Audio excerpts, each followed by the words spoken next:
What is the singular distinction of what Chairman Powell needs to do forward with a presumed $10 trillion balance sheet?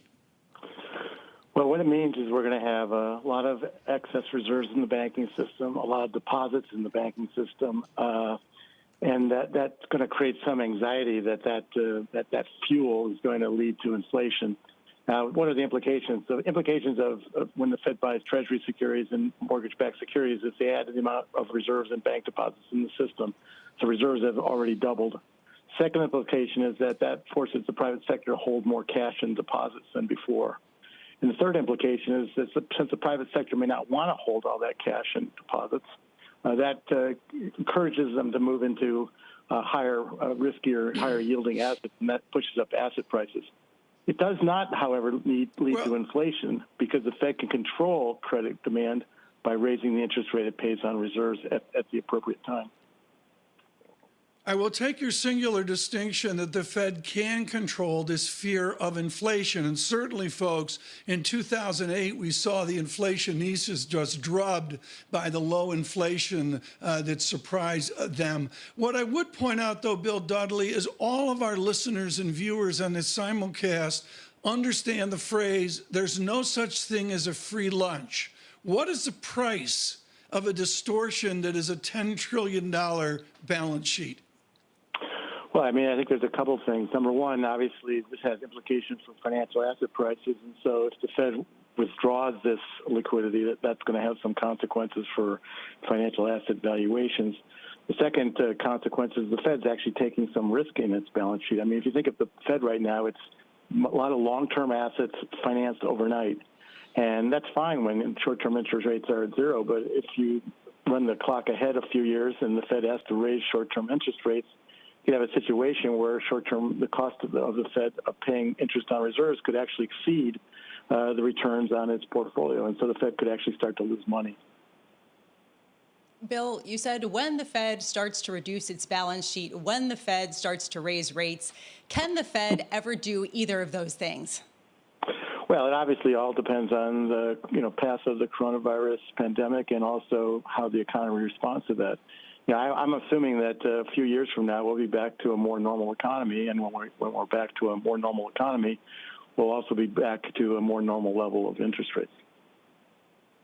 Bill, we just got data showing that June is on pace for the fastest pace of issuance ever for U.S. junk bond sales. What are the consequences of the debt being incurred by corporations, not to say the United States of America, as a result of the Fed's policies? Well, in the short run, it means people have the cash and resources to stay in operation. In the long run, obviously, there's limits to how much debt people can take on. So there's a risk of servicing that debt over the longer term. I mean, the Fed is worried about today and tomorrow and next week and next month. They're not so worried about what's going to happen 5 years from now. But, there will be a hangover from what we're experiencing today. I look, Mr. Dudley, at all that we've gone through, and I would suggest this was not in your textbooks at Berkeley years ago. It is unorthodox. Do you have a confidence in the belief of all of the smart people like you to get this fixed, even if we're working off original theory? Well, we've never gone down this particular path before, so I think, Tom, you have to be a little bit cautious and say we don't know how this is all going to turn out. That said, it's certainly better than allowing the economy to sink beneath the waves and have a full-blown depression. So I think what the Fed's doing is appropriate, but we don't yet know how this is all going to play out over the longer run. Bill Dudley, I give Chairman Powell extremely high marks. Everybody grows into the position and the pressure of those very bright lights, and he's, I think, really handling much better now the press conference and the back and forth and the nuances of all this. But the thing that's out there is, what if we receive some form of exogenous shock to the system, given this balance sheet build up? Are we prepared for not the next pandemic? I don't want to get all fiery in that, but are we prepared for any kind of exogenous shock within our debt markets? Well, I think the Fed has shown that they have a pretty wide array of tools to deal with market functioning issues. And I think one of the great successes of the last few months is that we had a lot of market stress in March. going into April, and the Fed introduced a number of special liquidity facilities that have actually caused markets to return to good functioning. So I think it tells you that the Fed still has pretty good tools to deal with things like illiquidity. The problem I think we have fundamentally, though, is that the pandemic is causing harm to household and corporate balance sheets, and there's limits to what the Fed can do with respect to that damage.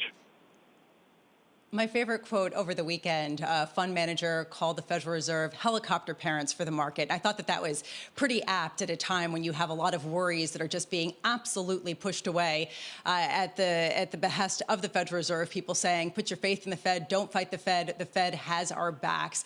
I'm wondering how concerned you are, Bill, that this takes the pressure off of Congress, of federal lawmakers to actually pass some stimulus efforts that could potentially get to Main Street faster than some of the Fed's programs. Well, I think Chair Powell has made that same point, that it can't all be just about monetary policy.